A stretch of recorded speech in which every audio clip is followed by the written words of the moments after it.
stroll natin si ano, si Suzuki address. Bali, na-miss natin siya. Halos 2 buwan natin hindi nagamit kasi ginagamit natin motor ay si Yamaha Gravis. So tara, pak, stroll tayo. Hindi ko ba naman dala yung ORCR nito?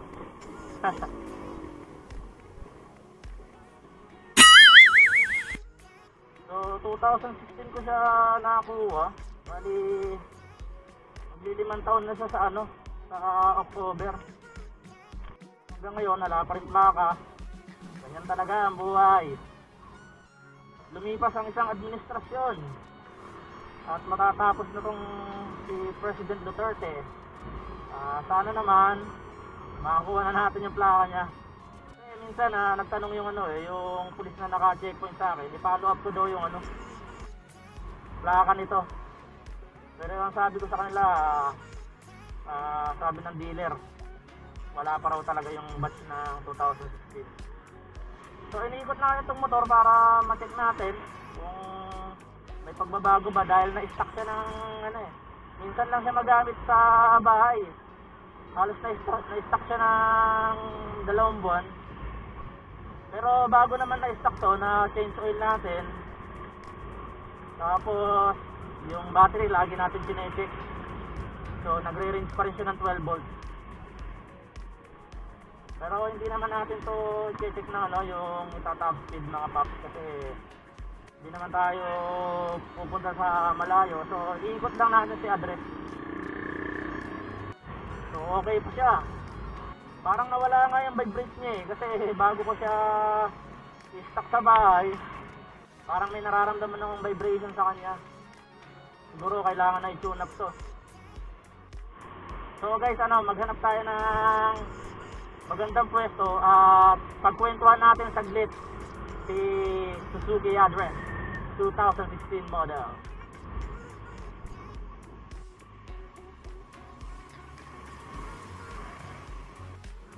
Medyo mahina na yung preno niya sa unahan.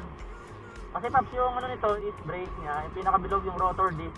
Bali manipis na siya, palitin na talaga.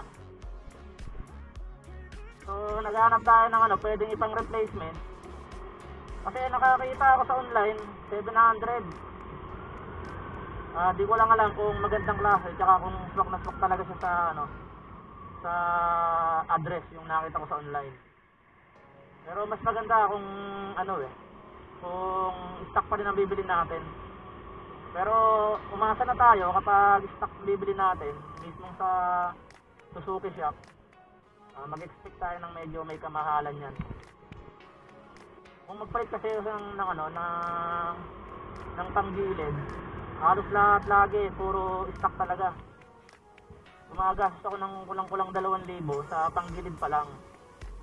Sa bola niya, belt, saka yung hindi ko alam yung tawag na yung maliliit na yung 3 guide na nakalagay sa pulley. Tapos nagpalit na rin pala ako ng nito,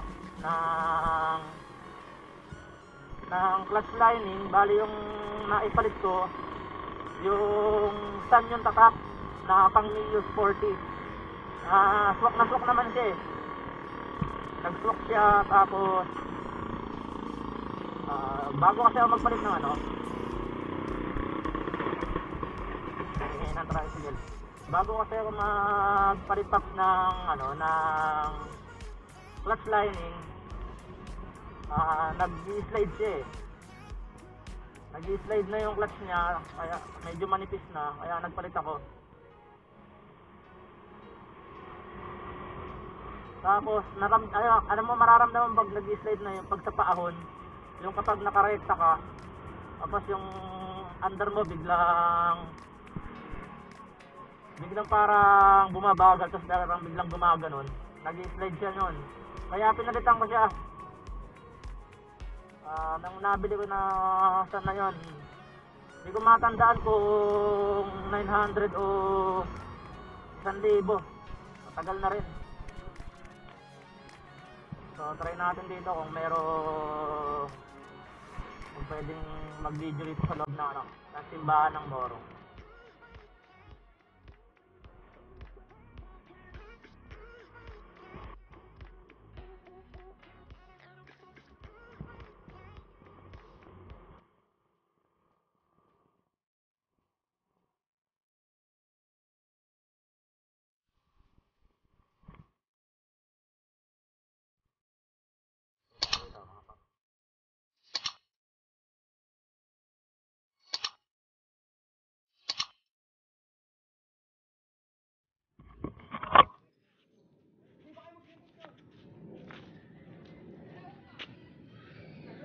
So ito mga paps, andito tayo ngayon sa sa simbahan ng Morong para i-review natin yung yung konting Suzuki address natin.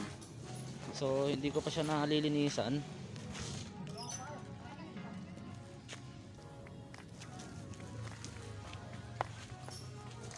Yun, tignan nyo yung napakagandang simbahan ng Moro Rizal. So marami nang na-shooting rito sa lugar na to, paps. Medyo matanda na rin tong simbahan na to. Hindi ko lang alam kung ilang taon na siya. So napakalawak niya. So balik tayo sa sa motor natin. So yung motor natin, yung Suzuki ko na to, October 16, di ko alam, basta October 2016 ko siya nakakuha. Hanggang ngayon, 2021 na, wala pa rin siyang plaka. So marami na tayong dapat palitan dito. Kasi marami na rin akong semplang na nangyari rito. Tulad nito, yung heat guard ng muffler natin, nabasag yan kasi binangga nga tayo ng tricycle sa sa floodway, umagang umaga. Tapos yung box natin may gas-gas na.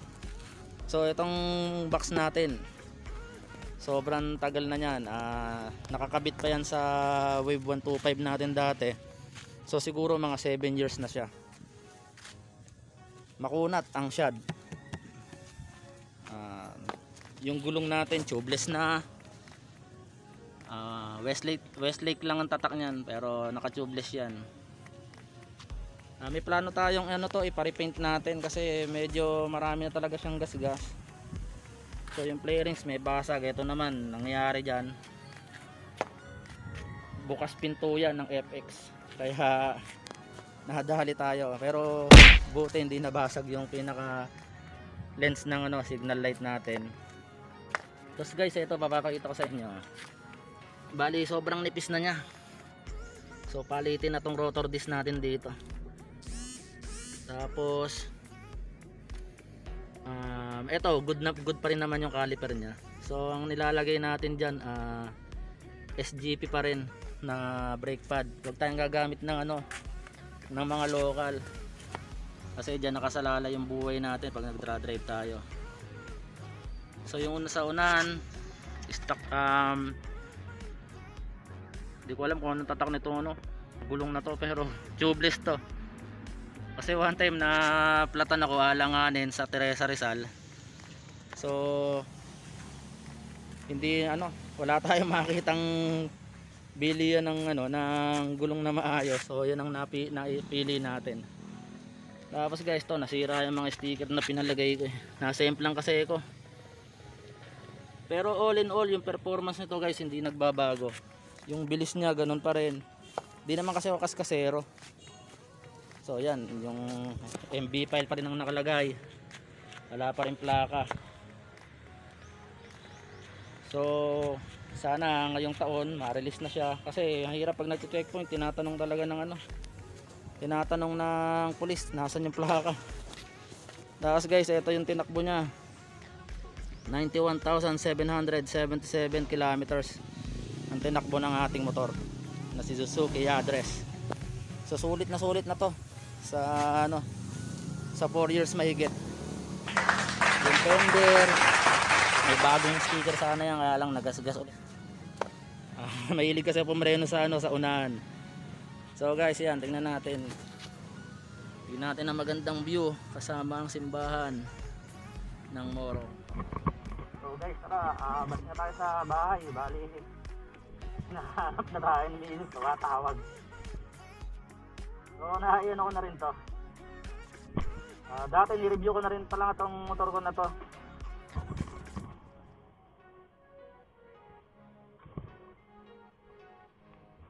So nga pala guys, may problema na rin pala to sa center stand. Medyo maluwag na siya, maalog na. Kapag dumadaan ka sa rough road, talagang maririnig mo yung ng center stand natin. So guys, pauwi na tayo. Gugutom na raw si Mrs. Tumatawag na. Parang idawang gala ako.